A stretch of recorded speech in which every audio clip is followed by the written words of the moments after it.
अस्सलाम वालेकुम स्टूडेंट्स, बेटा कैसे हैं आप लोग। आज का हमारा जो टॉपिक है वो है हिस्ट्री ऑफ क्लासिफिकेशन सिस्टम। पीछे हमने जैसे पढ़ा था कि जानदारों को ग्रुप्स और सब ग्रुप्स में तकसीम किया जाता है, उनमें सिमिलरिटी द डिफरेंसेस की बुनियाद पे, जिसको हम क्लासिफिकेशन कहते हैं। तो जो क्लासिफिकेशन सिस्टम पर बनाया गया था उसकी हिस्ट्री क्या है, मतलब कब कहाँ से ये बात शुरू हुई और कौन से साइंटिस्ट ने इस पर क्या काम किया, इसका हम हिस्ट्री ऑफ क्लासिफिकेशन सिस्टम कहते हैं। सबसे पहले जो क्लासिफिकेशन ऑर्गेनिज्म जानदारों की जो क्लासिफिकेशन की थी अरिस्टोटल ने की थी, और इसने जानदारों को दो ग्रुप प्लांटी और एनिमिलिया में तकसीम किया था। उसके बाद अबू उस्मान अल जाहिद साहब इसने 350 जानदारों की किस्में 350 एनिमल स्पीशीज़ के बारे में लिखा, उनकी करैक्टरिस्टिक्स बताई। उसके बाद इब्ने रुशद है, इसने अरिस्टोटल की लिखी हुई बुक डी एनिमा का अरेबिक में तर्जमा किया। और उसके बाद in the end of 15th century बहुत से बायोलॉजिस्ट जो थे वो क्लासिफिकेशन सिस्टम का हिस्सा बन गए।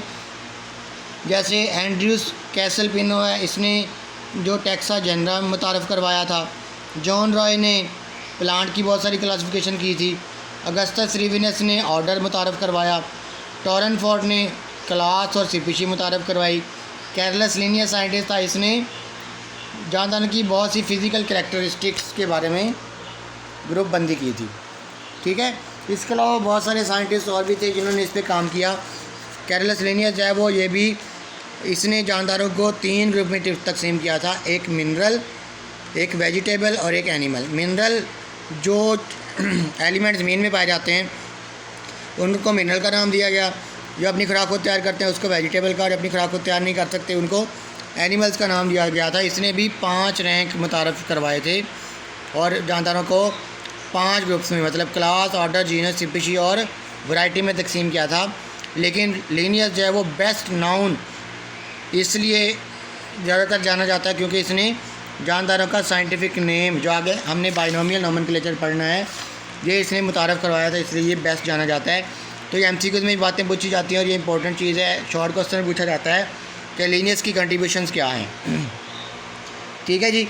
उसके बाद क्लासिफिकेशन सिस्टम स्टार्ट हो गया तो 2 किंगडम क्लासिफिकेशन सिस्टम सबसे पहले पेश किया गया। 2 किंगडम क्लासिफिकेशन डिपेंड करता था प्लांटी और एनिमिलिया पे। इसके मुताबिक ऐसे all organism that can prepare food from simple inorganic material and these can store energy are autotroph and are including kingdom plantae. ऐसे जानदार अपनी खुराक को तैयार कर सकते थे और उससे एनर्जी हासिल करते थे, वो ऑटोट्रॉफ कहलाए और इनको किंगडम प्लांटी में रखा गया। ये ऑटोट्रॉफ की डेफिनेशन भी हो जाएगी। Organism that can not synthesize their food and depend on autotroph और other heterotroph are called heterotroph, और इनको किंगडम एनिमिलिया में रखा गया। दूसरे जानदार जो अपनी खुराक को तैयार नहीं कर सकते थे बल्कि ऑटोट्रॉफ से अपनी खुराक हासिल करते थे, उनको किंगडम एनिमिलिया में रखा गया और उनको हेटरोट्रॉफ कहा गया। और इस सिस्टम में बैक्टीरिया, फिंजाई और एल्गी को किंगडम प्लांटी में ही रखा गया था। लेकिन ये सिस्टम अनवर्केबल रहा, मतलब इसके कुछ ड्राबैक हो गए। ड्राबैक क्या थे कि कुछ जानदार ऐसे थे, यूनिसेलुलर ऑर्गेनिज्म ऐसे थे लाइक यूग्लिना, जो प्लांट लाइक भी थे क्योंकि उनके अंदर क्लोरोफिल था, और एनिमल लाइक भी थे क्योंकि हेटरोट्रॉफिक मोड ऑफ न्यूट्रिशन थी इनकी, और इनके अंदर सेल वॉल भी नहीं पाई जाती थी। ठीक है, तो इनकी पोजीशन जो है वो कोई पता ना चल सकी। इसके अलावा जानदारों की प्रोकैरियोटिक और यूकैरियोटिक सेल के बारे में भी कुछ नहीं बताया गया था।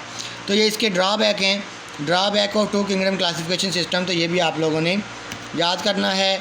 2 किंगडम क्लासिफिकेशन सिस्टम, ये पैराग्राफ आ जाएगा, इसके ड्रॉबैक ये हो जाएंगे और ये MCQs के तौर पे आप लोग करेंगे और ये शॉर्ट क्वेश्चन बनेगा। याद करने वाला काम है सारा आपका, अच्छे से याद करने के। अल्लाह हाफिज़।